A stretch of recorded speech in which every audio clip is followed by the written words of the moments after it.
Have you been thinking about leaving the military or joining the military, but you don't want to go full time? Well, the reserves might be a great option for you. Let's talk about the pros and the cons.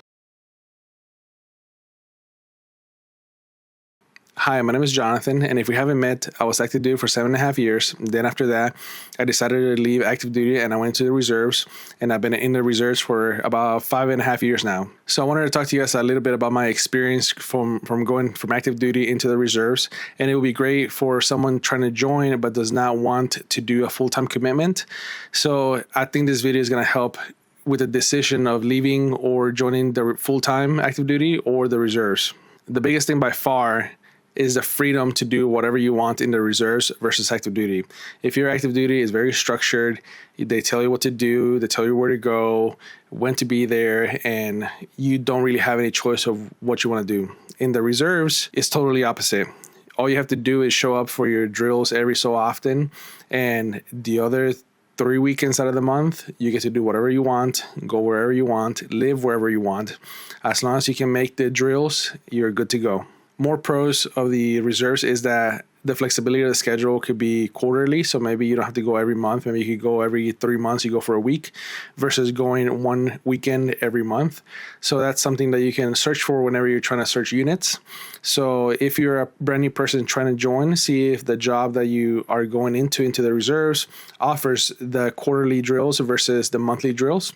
And if you're going from active duty to the reserves, you can shop around and look for the base that best fits your new goals or your new lifestyle. Another big one is health insurance. Whenever you're leaving active duty, you're so used to having full-time TRICARE and going to the doctor whenever you want. But whenever you transition, you only get it for 6 more months. And then after that, you have to get your own health insurance, and Blue Cross Blue Shield and all these other insurances are super expensive. You have to pay hundreds of dollars if you have a family, and they take it out of every check. With the reserves, you pay once a month, and that covers you anywhere in the States. And also you can pick and choose your doctor. So you can have accessibility to any doctor you want. And if you are going from civilian side to the reserves, it's another great incentive because maybe you're already paying really high rates for your insurance, and maybe just being in the military for the insurance can help your family out when it comes to the expenses of health insurance, especially if you have a spouse or if you have a family member like a child that has to have care all the time.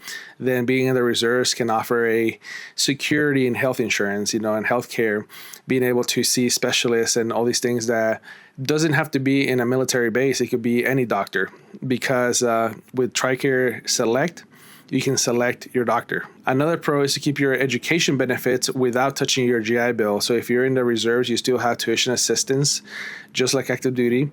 You still get the $4,500 a year, and you can use them in any education program that you want. You still have to do the one up, so if you have associates, you have to go for a bachelor's. If you have a bachelor's, you still have to go for a master's. But if you don't have a degree, you can use it for any kind of training that you want, associates, a bachelor's or a master's, or even a doctorate, So that way you don't touch your GI Bill, and you use your GI Bill for when the most expensive part of your education is going to be. Maybe you want to pursue a doctorate or something like that, and you don't want to use your GI Bill until that time because you won't be able to work as you're going to medical school or any kind of high advanced degree that you have to focus on school and not have a job. If you're trying to get education and you're coming off the civilian side, it's a great opportunity for you to have certifications because your job will provide you certifications, and you have tuition assistance. So you will learn a new job, you will learn a new skill, and you will also have the ability to continue your education with education programs, college, any vocational training and stuff like that is approved through the tuition assistance program. Another benefit that could be a pro or a con is traveling.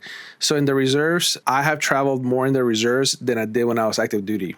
When I was active duty, I was always doing my job, and I only did a TDY or whatever whenever they told me I had to go do something for a deployment or for some kind of training for my job. In the reserves, there are a lot of opportunities that show up that could be kind of like a leadership opportunity, or maybe like helping out another unit instead of your own. So maybe you can take like a 4-month manning assist, or maybe like a 4-month or 5-month or whatever it is, assignment to another base to help that base out because they're short on staff, or maybe they got additional work so they need more help. Or you can also volunteer for deployments or for different assignments, right? In the active duty side, it's kind of hard to do that because you're assigned to your base and you're doing whatever you're doing at your base, and your base is already accounting for you. So you don't have the flexibility of going into different assignments, because if you leave, then who's going to fill your spot, right? But in the reserves, you are the one filling the spots. So if there's a lot of opportunities out there to fill active duty, or maybe to go on a deployment, if you want to do that, you could do that easier than it is on active duty side. So those are the big things that I thought about whenever I was trying to leave active duty and going into the reserves. And it might help someone that is trying to go from the civilian side into the reserves. And there are many more benefits that I could talk to for days, but those are the big ones that I thought were the most important that affected my life and my daily living. So I want to be able to have health insurance whenever I move, especially when you're transitioning out of the military. I moved from Florida to San Diego, then I moved from San Diego to Vegas. Those transitions didn't affect my health insurance, and didn't affect my education benefits. It didn't affect anything because I was already on a different program than my job's health insurance, so I didn't rely on my job's health insurance. Also, because you don't rely on your job's health insurance, you can take per diem assignment or positions that don't get you benefits, right? Maybe you want to get a higher pay, and if you want to get the higher pay, then you have to waive your benefits. Well, you don't have to worry about it because you get the benefits through the military, and you also get your retirement through the military. So you can have 2 401ks if you want, or you could just have the military one. So those were big things that affected my career, and I wanted to make sure that I was financially and healthcare taken care of, So that has been a huge weight off my shoulders, not having to think about, well, if I leave this job, then I won't have health insurance or I won't have my education benefits. I can just leave, go find another job, and nothing is affected because I'm still in the reserves. So there are many pros, but there are also cons with having the reserves and also having a civilian career. You have to balance the civilian career and the reserves, and depending on what your job is, it might be easier to do it. I work in the medical field, and there are 160 respiratory therapists in my hospital. So if I decide to go on a 6-month deployment or whatever, it won't really affect my job because there's someone behind me that can just fill in. But maybe you're an office person, or maybe you have some kind of specialized position in your career, and if you leave, it's going to be a little bit harder for them to fill that position. So sometimes it feels like you're leaving your team behind. It feels like you're kind of screw them over. So it's personal and depends on every person how you want to take it. But they have to guarantee your job. They can't let you go because you go on a deployment. So legally you're safe, but you still have those things in the back of your mind, like, man, I should have stayed there, or man, they're struggling because of me, or maybe it's a small business. So then the owner is having to do extra work because you left and he was relying on you. So the balance of that is a little bit hard sometimes, depending on your job and your career. On top of that, you don't know sometimes when deployments or TDYs are going to come. Sometimes they're last minute. I got tasked for deployment and they gave me 72 hours. I know some people that have gotten 48 hours to leave their civilian job, get on a plane, and be somewhere within that time, right?